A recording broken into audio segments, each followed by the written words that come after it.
Assalamualaikum. Dim, Dim lu apa? Assalamualaikum lagi. Oh, Hah? lu apa namanya? Opik dulu. Udah. Nah, gitu. Live TikTok. Halo kakak, selamat bergabung. Nah, gitu ya. Nah, ya. Ayo mulai. Assalamualaikum warahmatullahi wabarakatuh. Eh, Perkenalkan kami dari kelompok 2 akan mempresentasikan materi terkait dengan konsep biaya dan perilaku biaya. Anggota kelompok kami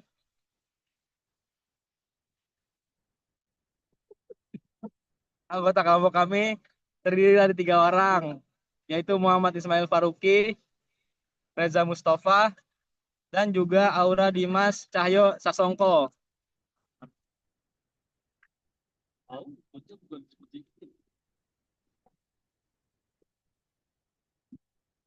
Selanjutnya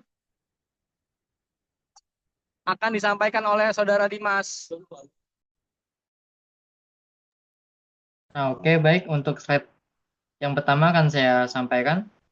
Sebelum mengulik lebih jauh apa itu konsep dan perilaku biaya, alangkah lebih baiknya kita mengenal apa itu konsep biaya.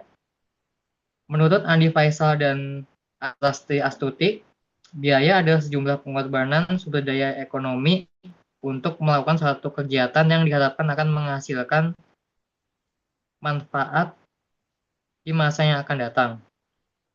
Jadi konsep biaya ini berbeda untuk tujuan yang berbeda, atau bisa disebut different cost for different purpose, yang merupakan konsep yang penting dalam akuntansi manajemen.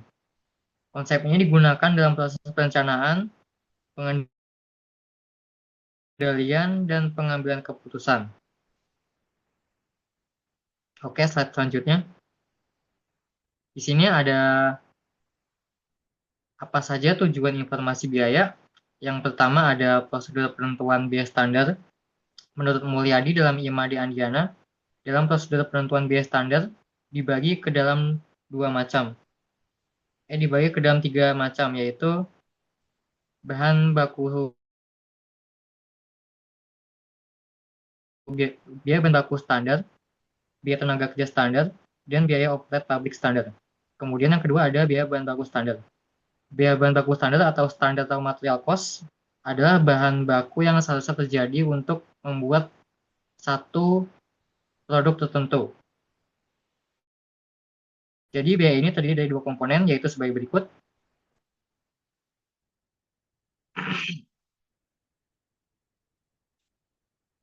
Nah, jadi di sini disebutkan komponen dan unsur-unsurnya. Yang pertama ada masukan fisik yang diperlukan untuk memproduksi sejumlah keluaran fisik tertentu atau yang lebih dikenal dengan nama kuantitas standar.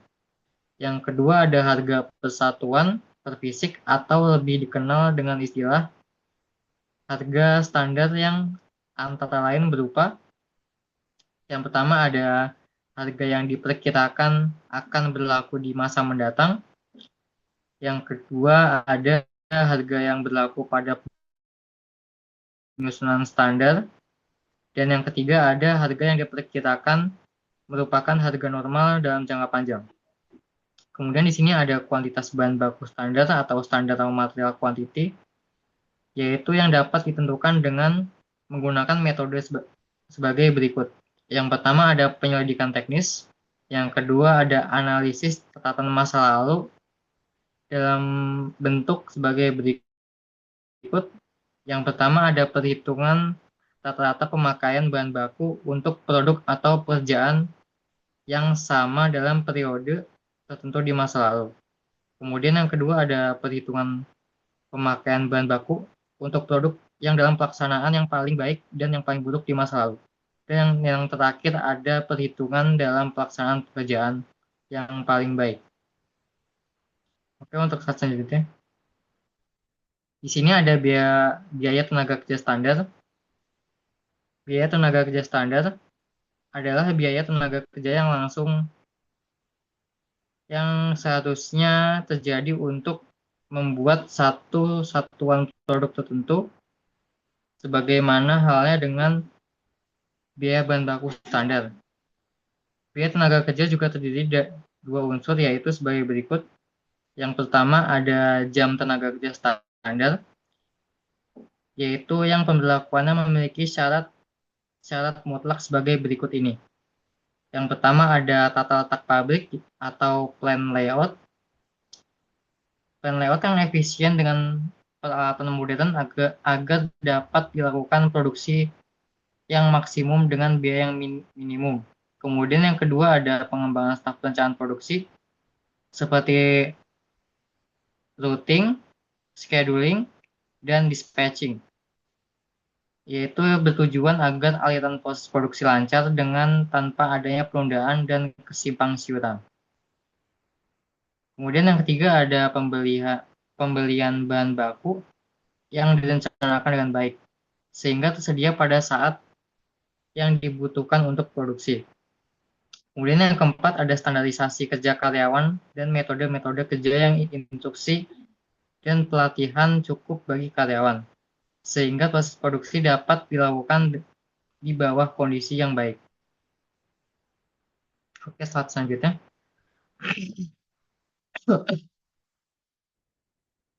Di sini ada melanjutkan slide sebelumnya, yaitu biaya tenaga kerja standar.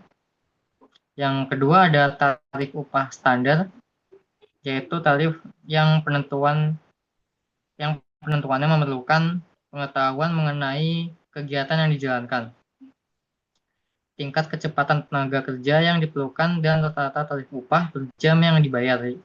Dalam hal ini, tarif upah standar dapat ditentukan dengan cara sebagai berikut. Yang pertama ada perjanjian dengan organisasi karyawan. Yang kedua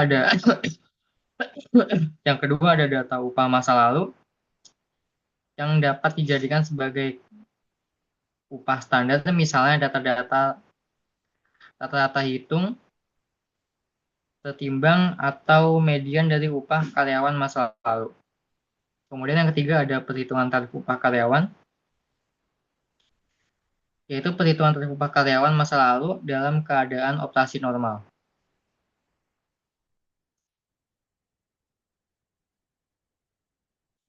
Kemudian di sini masuk ke overhead pabrik, biaya overhead pabrik. Biaya overhead pabrik standar atau standar overhead rate terdiri dari unsur-unsur sebagai berikut. Yang pertama ada jam atau kuantitas standar. Yang kedua ada harga atau tarif standar yang terlebih dahulu harus ditetapkan besarnya biaya tetap dan biaya variabel sebagai standar. Dalam hal ini, standar untuk biaya overhead pabrik adalah menggunakan flexible budget.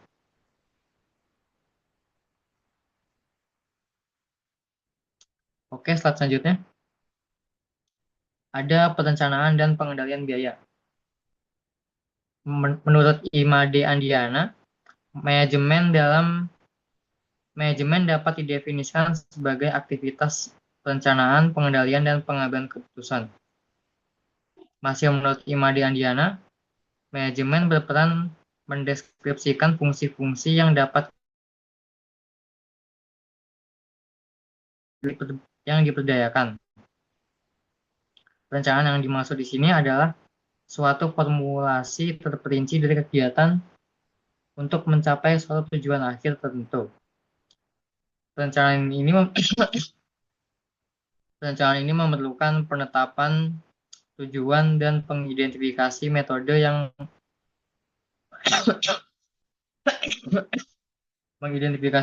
untuk mencapai tujuan berikut tersebut.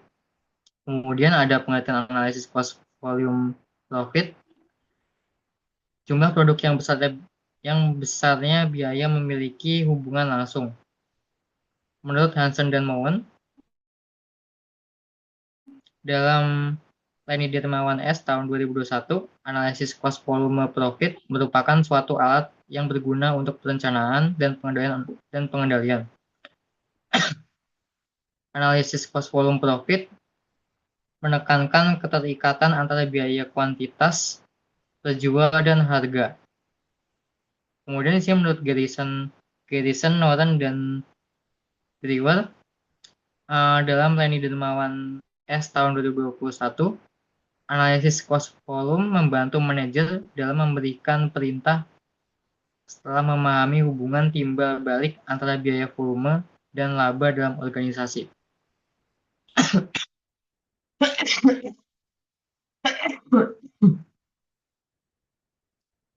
Kemudian di sini ada hubungan konsep biaya dengan akuntansi manajemen. Yang pertama ada perencanaan. Anggaran terkait erat dengan estimasi ke depan suatu organisasi dalam hal keuangan.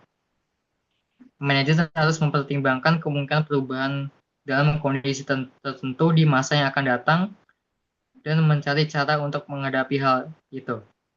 Kemudian yang kedua ada komunikasi. Komunikasi dapat dilakukan ke departemen lainnya sebagai arahan dari manajemen, baik itu dari departemen marketing, personalia, maupun produksi.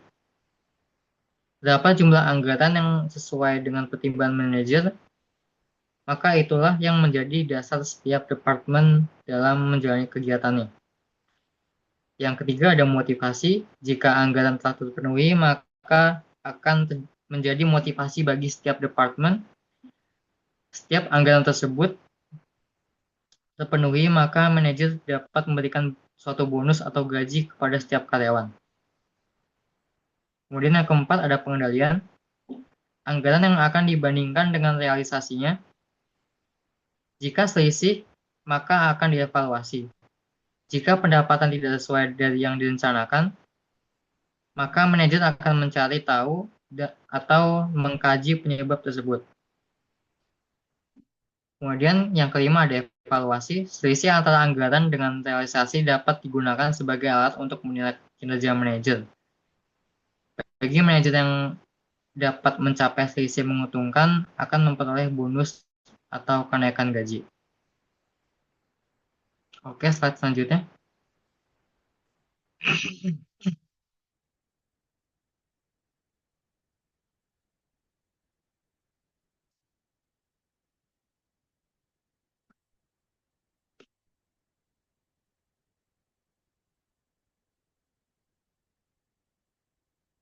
Di sini ada perilaku biaya atau cost behavior. Sebelum lebih jauh, apa itu perilaku biaya? Jadi perilaku biaya itu adalah pola perubahan biaya ketika terjadi perubahan tingkat aktivitas ataupun volume satu produksi dalam satu perusahaan. Perilaku biaya adalah bentuk respon suatu biaya terhadap aktivitas naik atau turun, misalnya jumlah unit produksi, jam tenaga kerja, mesin, dan jumlah penjualan. Jadi perilaku biaya ini adalah cara biaya berubah dalam hubungan dengan perubahan penggunaan aktivitas. Sumbernya dari buku akuntansi manajemen karya Dr. Muhammad Muhsarufa halaman 59. Oke, slide selanjutnya. Jadi apa tujuan kita mengetahui perilaku biaya? Yaitu yang pertama ada perencanaan dan anggaran. Dalam hal ini, manajer bisa memperkirakan biaya pada berbagai tingkat aktivitas. Yang kedua ada pengendalian biaya. Dalam hal ini, manajer dapat mengetahui biaya mana yang dapat dikendalikan ketika aktivitas berubah. Yang ketiga adalah keputusan. Pengambilan keputusan dalam hal tersebut, manajer dapat membantu dalam menganalisis BEP atau break-even point, penetapan harga, analisis laba, dan masih banyak lagi. Kemudian yang keempat ada perhitungan harga pokok dan laba, dapat dilakukan dengan memisahkan biaya tetap dan variabel untuk memperhitungkan margin kontribusi. Oke, slide selanjutnya.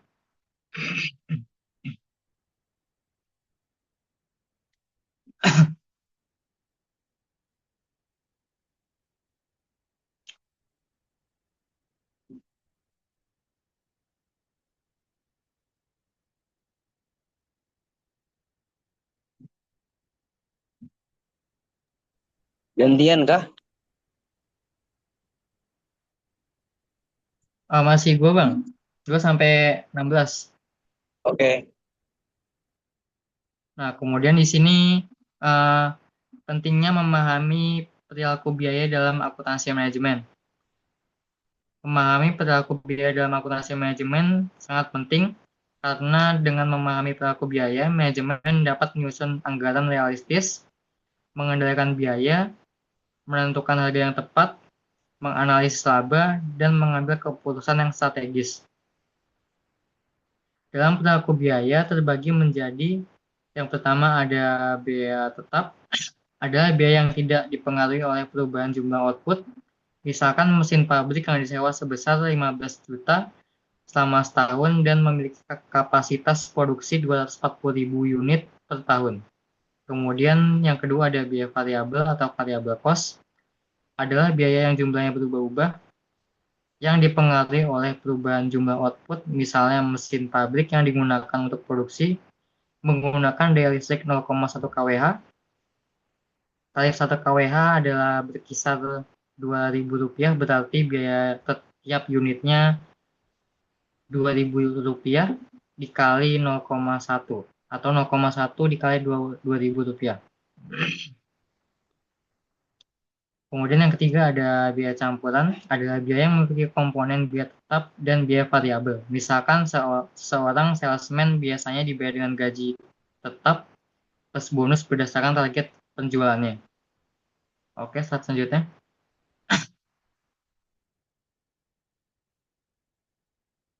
Di sini ada jenis perilaku biaya. Yang pertama ada biaya tetap atau fixed cost, merupakan definisi biaya yang jumlah totalnya tetap konstan dalam relevan dan tidak dipengaruhi oleh perubahan volume aktivitas ataupun output. Contohnya sewa gedung pabrik 10 juta per bulan, gaji manajer produksi. Karakteristiknya adalah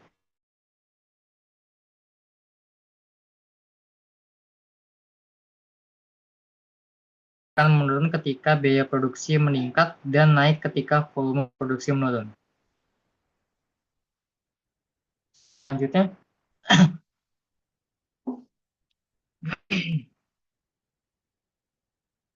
di sini yang kedua ada biaya variabel atau variable cost, merupakan definisi biaya yang jumlahnya berubah-ubah sebanding dengan perubahan volume aktivitas ataupun output. Contohnya biaya bahan baku langsung dan biaya tenaga kerja atau upah borongan per unit. Karakteristik biaya ini biasanya total biaya variabel berubah proporsional dengan jumlah unit yang diproduksi. Kemudian yang kedua ada biaya variabel per unit konstan atau tetap sama untuk setiap unit tambahan yang diproduksi. Oke, slide selanjutnya. Oke, selanjutnya akan dipresentasikan oleh Saudara Reza. Kedengaran ya, Bang ya? Jenis-jenis perilaku biaya. Biaya semi variabel atau mixed cost merupakan jenis perilaku biaya yang mengandung unsur tetap dan variabel sekaligus. Contoh, tagihan listrik. Ada biaya abonemen tetap plus biaya pemakaian sesuai KWH. Kedua ada biaya telepon. Nah, karakteristiknya jika aktivitas sama dengan 0 tetap ada biaya tetap minimum. Saat aktivitas bertambah, biaya juga meningkat secara proporsional penuh seperti biaya variabel. Dasar-dasar perilaku biaya. Menurut Ida Ayu Ratih Manuari tahun 2021, perilaku biaya adalah cara biaya berubah seiring dengan perubahan aktivitas ataupun output. Biaya bereaksi pada perubahan output dengan berbagai macam cara, yaitu yang pertama ada biaya tetap, biaya listrik, biaya penyusutan, biaya sewa gedung merupakan biaya tetap. Ketika output atau aktivitas berubah, biaya tetap akan konstan tidak berubah. Yang kedua ada biaya variabel.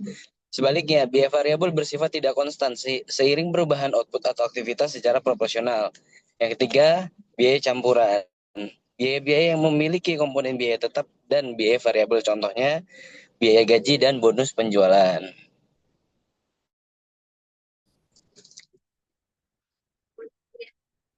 Hubungkan biaya dengan volume aktivitas. Klasifikasi Dihubungkan dengan volume kegiatan dikelompokkan menjadi, pertama ada biaya variabel. Biaya yang jumlah totalnya berubah proporsional dengan perubahan volume kegiatan dan lalu tetap. Contoh, biaya bahan baku, biaya tenaga kerja langsung, biaya variabel semakin dan pada volume yang lebih besar dari B, biaya variabel menjadi tidak efisien sehingga biaya variabel menjadi tidak efisien. Variabel per unit tidak konstan. Para lihat biaya variabel pada kisar relevan bentuk linear sehingga akuntan menganggap fungsi biaya variabel adalah linear. Untuk kepentingan perencanaan dan pengendalian, yang pertama biaya variabel diklasifikasikan ke dalam biaya variabel terencana, engineered variable cost, dan biaya variabel kebijakan, directionary variable cost.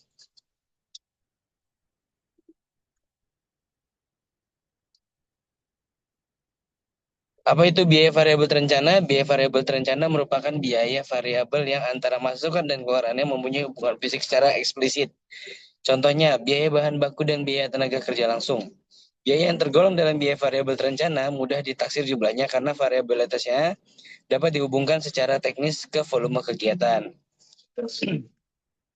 Pengawasan biaya ini menggunakan standar sebagai tolak ukur penilaian efisiensi biaya yang terjadi sesungguhnya. Directionary variable cost merupakan biaya variabel yang variabilitasnya terhadap volume kegiatan dikarenakan keputusan manajemen, bukan karena adanya hubungan fisik antara masukan dan keluarannya. Contoh, biaya advertensi ditetapkan 20% dari hasil penjualan. Biaya ini dapat naik dan turun sesuai dengan naik turunnya penjualan.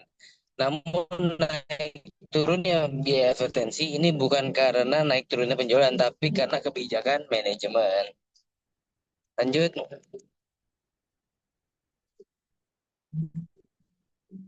Yang ketiga ada biaya tetap. Biaya yang jumlah totalnya tetap tidak terpengaruh biaya gaji manajer. Contoh, biaya asuransi untuk setiap bulan adalah 1 juta. Apabila jumlah unit yang diproduksi, maka berapapun jumlah unit produksi, biaya totalnya sebesar 1 juta. Akan tetapi, biaya per unitnya berubah-ubah berbanding terbalik dengan volume kegiatan. Biaya tetap hanya dengan periode anggaran dan kisar relevan tertentu. Relevan range merupakan kisar kegiatan normal yang direncanakan perusahaan. Biaya ini dapat berubah dari tahun anggaran tertentu ke tahun anggaran lainnya apabila terjadi perubahan dalam tarif biaya, seperti tarif biaya sewa, tarif PBB, perusahaan dari pos-pos dalam biaya. Tetap ini jarang terjadi dalam 1 tahun anggaran tertentu. Apabila kegiatan berada di luar relevan range, maka biaya tetap berubah dan perlu penyesuaian. Apabila volume kegiatan turun sampai titik bawah relevan range, maka biaya tetap total akan naik untuk kepentingan perencanaan pengendalian biaya tetap.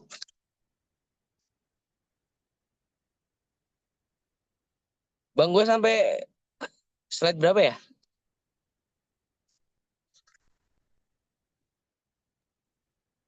Ya udah gantian. Bang Mail? Gue sampai 25 deh, gue sampai 25 deh. Udah gak apa-apa gantian. Nah, bentaran banget gue bacanya lu. Selanjutnya, hubungan biaya dengan volume aktivitas. Biaya semi variabel, biaya yang secara total akan berubah dengan adanya perubahan volume kegiatan. Tetapi perubahan tersebut tidak proporsional dengan volume kegiatan. Contoh biaya reparasi dan pemeliharaan. Fungsi biaya merupakan hubungan antar biaya sebagai variabel dependen dan volume kegiatan sebagai kegiatan independen. Fungsi biaya pada kebanyakan perusahaan adalah non-linear. Analisis untuk memisahkan bagian tetap dan variabel biasanya menggunakan metode 1. High-low method, 2. Analisis starter diagram, 3. Regresi linear. Konsep yang diterapkan, 1. Biaya semi tetap, step cost, merupakan definisi biaya yang bersifat tetap untuk rentang waktu tertentu. Tetap akan meningkat ke level yang lebih tinggi ketika volume melewati kapasitas tertentu. Contoh, gaji supervisor. Satu supervisor mampu mengawasi 10 karyawan. Jika ada 11 karyawan, perlu 2 supervisor sehingga biaya melonjak naik. 2. Biaya sewa tetap, tetapi kenaikannya bertahap. 2. Konsep rentang relevan merupakan definisi tentang tingkat aktivitas normal di mana asumsi mengenai perilaku biaya tetap variabel atau semi variabel atau semi tetap masih berlaku. Analisis titik impas atau BEP, break even point. Menurut Hansen dan Mowen dalam Leni Darmawan, titik impas atau break even point adalah titik di mana total pendapatan sama dengan total biaya. Titik di mana laba sama dengan 0. Atau dalam arti kata lain, tidak untung, tidak rugi. Rudianto dalam Leni Darmawan, titik impas merupakan volume penjualan yang harus dicapai agar perusahaan tidak mengalami kerugian tetapi juga tidak memperoleh laba sama sekali. Untuk menemukan titik impas dapat dicari dengan rumus berikut. Titik impas sama dengan biaya tetap dibagi harga jual per unit dikurang biaya variabel per unit. Analisis titik impas. Menurut Sahyunan, penjualan merupakan sumber pembentukan laba. Manajemen menginginkan agar penjualan dapat menutupi biaya total yang terdiri dari biaya tetap dan biaya variabel. Biaya tetap adalah biaya yang jumlahnya tidak dipengaruhi oleh volume penjualan. Sehingga jenis biaya ini akan konstan selama periode tertentu seperti biaya penyusutan, gaji pimpinan, dan lain-lain. Sebaliknya, biaya variabel adalah biaya yang selalu berubah sesuai dengan perubahan volume jualan. Seperti biaya bahan baku, gaji tenaga kerja langsung, komisi penjualan, dan lain-lain. Analisis titik impas break even point. Contoh, PT Literawood yang memproduksi barang jadi sejumlah 25.000 unit dengan harga jual 500 per unit, biaya tetap 5 juta, setahun dan biaya variabel 250 per unit. Berapa unitkah barang yang jadi harus terjual agar perusahaan berada dalam keadaan titik impas? Jadi biaya tetapnya 5 juta, harga jualnya 500, dikurangi biaya variabel per unit. Hasilnya 20.000 unit harus terjual, baru dia mencapai BEP. BEP juga dapat dilihat oleh grafik yang mencantumkan persilangan antara garis total penjualan dengan total biaya. Dapat dilihat pada garis ini.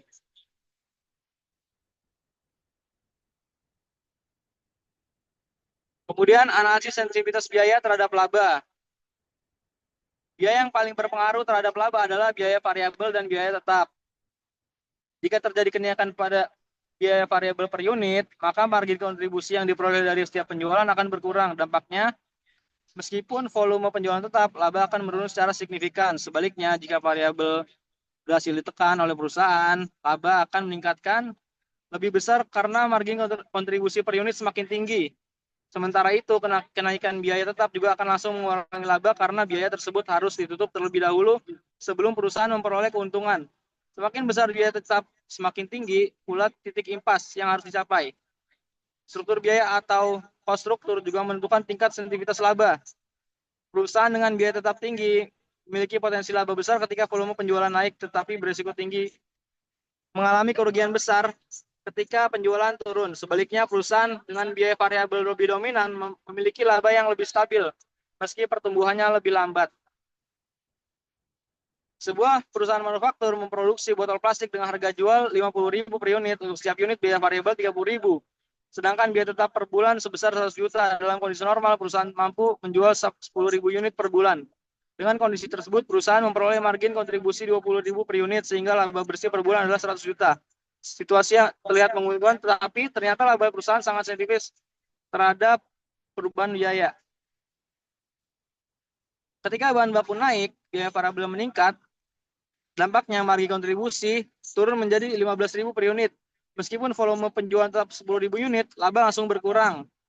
Hal ini menunjukkan bahwa kenaikan biaya variabel relatif kecil saja dapat menggerus laba secara drastis. Di sisi lain, biaya tetap juga memiliki peran yang besar. Walaupun biaya variabel tidak berubah, laba bulanan turun menjadi 80 juta. Artinya, tambahan biaya tetap meningkatkan titik impas sehingga perusahaan harus menjual lebih banyak unit agar bisa menutup biaya tersebut.